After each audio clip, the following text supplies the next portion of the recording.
तो चलिए विद्यार्थियों, आज हम 12वीं कक्षा की पुस्तक अंतरा का प्रथम अध्याय जयशंकर प्रसाद जी के बारे में पढ़ेंगे। उनका व्यक्तित्व, कृतित्व, उनकी रचनाएं, इसके बारे में हम पढ़ते हैं।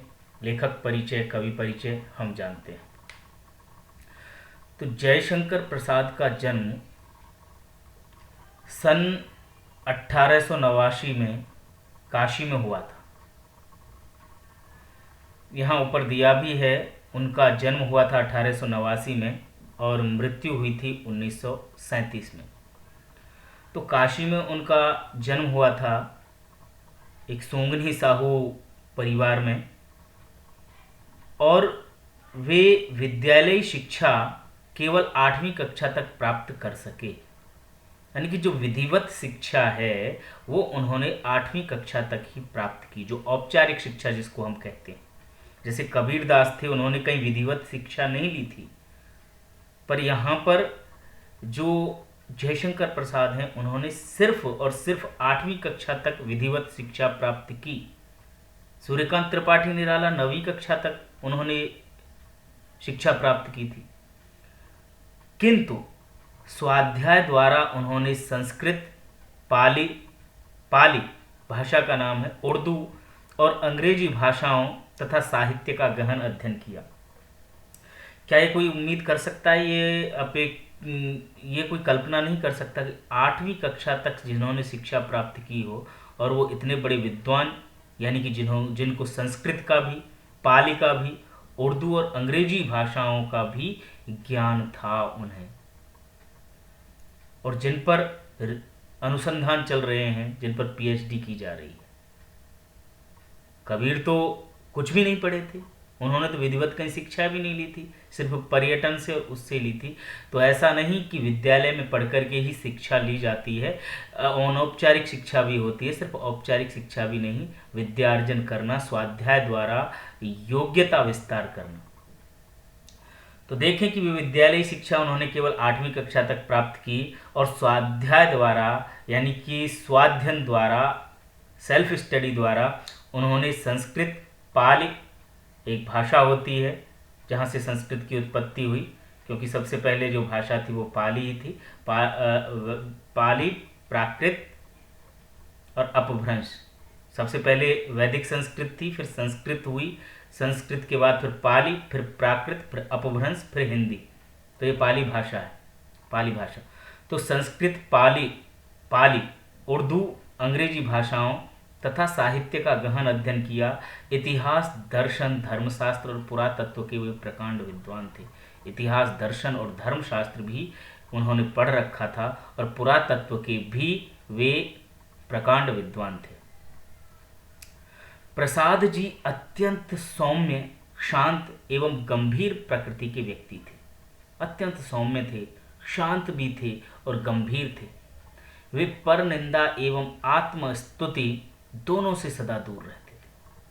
पर निंदा यानी कि दूसरे की बुराई करना, और आत्मस्तुति यानी कि अपनी प्रशंसा करना, अपनी बड़ाई करना। आत्मश्लाघा एक शब्द इसके लिए होता है, जो अपनी स्तुति, अपनी प्रशंसा के लिए अपने मुंह में मिट्ठू बनना, ये सुना होगा। इन दोनों से सदा दूर रहते थे। बहुत से लोगों में आदत होती है ना, जो अपनी प्रशंसा किए जाते हैं, तो इन दोनों से वो दूर थे। दूसरे की निंदा नहीं करते थे और अपनी स्तुति नहीं करते थे, अपनी प्रशंसा कभी नहीं करते थे। वे बहुमुखी प्रतिभा के धनी थे। ये तो हमने जान ही लिया है कि जब वो इतने बड़े विद्वान, सिर्फ 8वीं कक्षा तक जिन्होंने शिक्षा प्राप्त की, विधिवत शिक्षा या विद्यालय शिक्षा, तो बहुमुखी प्रतिभा के धनी तो थे ही। मूलतः वे कवि थे, यानी कि विशेष रूप से कहा जाए तो वे कवि ही थे, लेकिन उन्होंने नाटक, उपन्यास, कहानी, निबंध संग्रह आदि अनेक साहित्यिक विधाओं में भी उच्च कोटि की रचनाओं का सृजन किया। कवि वो होता है जो कविता लिखता है, नाटक, कहानी, उपन्यास, निबंध ये जो लिखता है वो लेखक होता है।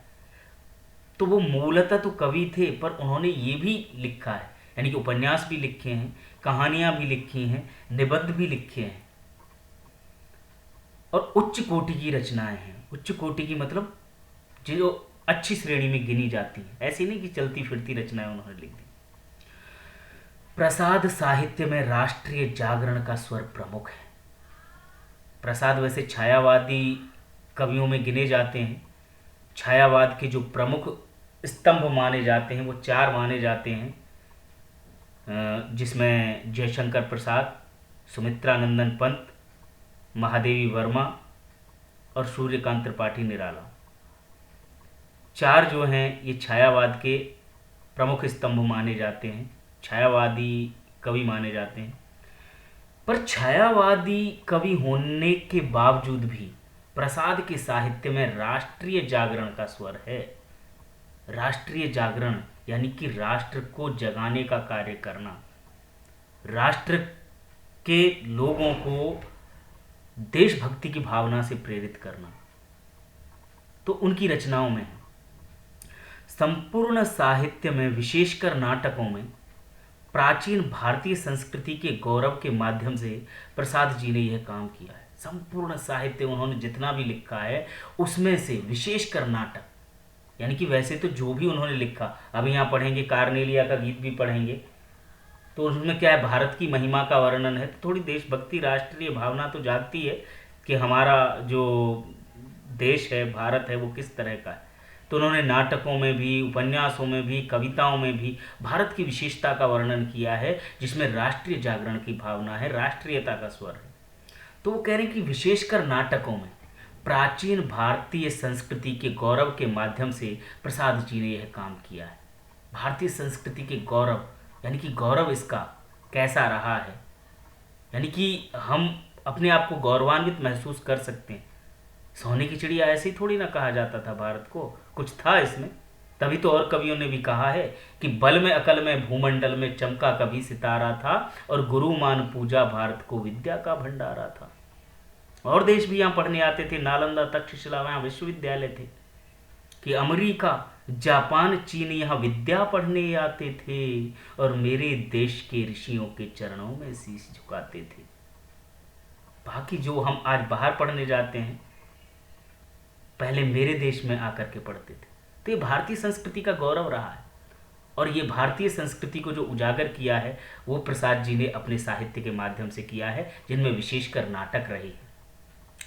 उनकी कविताओं में भी है, कहानियों में भारतीय संस्कृति और जीवन मूल्यों की झलक मिलती है। कविताओं में भी मिलती है, कहानियों में भी मिलती है। प्रसाद ने कविता के साथ नाटक, उपन्यास, कहानी संग्रह, निबंध आदि अनेक साहित्यिक विधाओं में लेखन कार्य किया है। उन्होंने कविता के साथ साथ, बताया ना कि मूलतः कवि थे, पर कवि के साथ साथ उन्होंने नाटक, उपन्यास, कहानी और निबंध भी लिखे। उनकी प्रमुख रचनाएं हैं अजातशत्रु, स्कंदगुप्त, चंद्रगुप्त, राजश्री, ध्रुव स्वामिनी। ये क्या हैं? ये इनके नाटक हैं। इसके अलावा उनके और भी नाटक मिलते हैं। विशाखा मिलता है, विशाखा है, कामना है, जन्मेजय का नागयज्ञ है, ये उनके और भी नाटक हैं।